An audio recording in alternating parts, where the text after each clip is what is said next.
అక్రమ కేసులు బనాయించే సంస్కృతి వైఎస్ఆర్ పార్టీది. కొల్లు రవీంద్ర గారి మీద గాని, చంద్రబాబు నాయుడు గారి మీద గాని, అచ్చెన్నాయుడు గారి మీద గాని ఇలా చెప్పుకుంటా పోతే అనేక మంది మీద అక్రమ కేసులు బనాయించి అధికార దుర్వినియోగం చేసింది వైఎస్ఆర్ పార్టీ వాళ్ళు. 2023లో ఫిబ్రవరి 22వ తారీఖున తెలుగుదేశం పార్టీ గన్నవరం పార్టీ ఆఫీసులో సమావేశం జరుగుతూ ఉంటే వంశీ నాయకత్వంలో తన అనుచరులతో దాడి చేసి అక్కడున్న కార్లు తగలబెట్టి కంప్యూటర్లు బదలగొట్టి మొత్తం తెలుగుదేశం పార్టీని ధ్వంసం చేస్తే కంప్లైంట్ ఇచ్చిన సత్యవర్ధన్ దాని మీద చర్య తీసుకోకుండా తప్పుడు కేసులు బనాయించి ధ్వంసం చేసిందేమో తెలుగుదేశం పార్టీ ఆఫీసుని, కేసులు పెట్టిందేమో తెలుగుదేశం పార్టీ కార్యకర్తల పైన. ఆ రోజున రాజమండ్రి జైలు కూడా పంపించి చాలా రోజులు జైల్లో ఉండాల్సిన పరిస్థితి. దాంతో పాటు ఆడవాళ్ల మీద కూడా కేసులు బనాయించి తెలుగు మహిళలను కూడా జైల్లో నిర్బంధంలో ఉంచినటువంటి పరిస్థితి. ఇటువంటి అక్రమ కేసులు దుర్మార్గంగా బనాయించి ఇవాళ రోజున సత్యవర్ధన్ ఆఫీసులో పనిచేసే ఒక ఉద్యోగి ఈ దాడిలో జరిగినటువంటి సంఘటన మొత్తాన్ని అతను కంప్లైంట్ ఇస్తే ఇవాళ ఆ కంప్లైంట్ ని బలహీనపరిచేందుకు అతను షెడ్యూల్ కులానికి చెందినటువంటి వ్యక్తి అతన్ని కిడ్నాప్ చేసి అతన్ని హింసించి ఆ కుటుంబ సభ్యులను బెదిరించి ఇవాళ రోజున సాక్ష్యం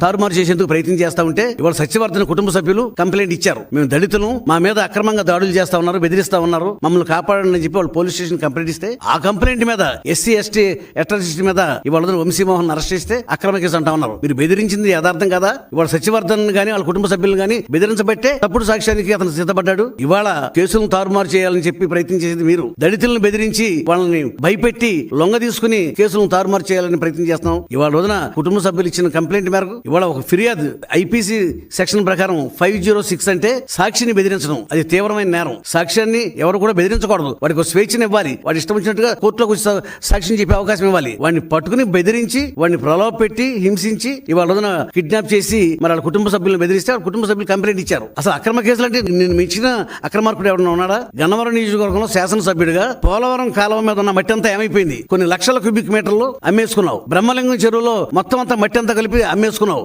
ఇవాళ అక్రమంగా లేఅవుట్లు వేశావు. ఆఖరికి ఎయిర్పోర్ట్ భూములు కూడా వదలకుండా తొలిపారేశావు. ఇవాళ నకిలీ పట్టాలు ఇచ్చి ప్రజలను మోసం చేశావు. చెప్పుకుంటా పోతే నీ దుర్మార్గాలకు అంతులేదు. ఇవాళ కేసుని బలహీనపరిచేందుకు ఇవాళ సత్యవర్ధన్ మీద అక్రమంగా నువ్వు దాడి చేసి దళితుడి మీద నువ్వు తీవ్రంగా దాడి చేస్తే వాళ్ళ కుటుంబ సభ్యుల రక్షణ కోసం పోలీస్ స్టేషన్ కంప్లైంట్ ఇచ్చారు. దాని మీద చర్య తీసుకున్నారు. దీనికి ఎందుకు వైఎస్ఆర్ పార్టీ నాయకులు గగ్గోలు పెడతారు?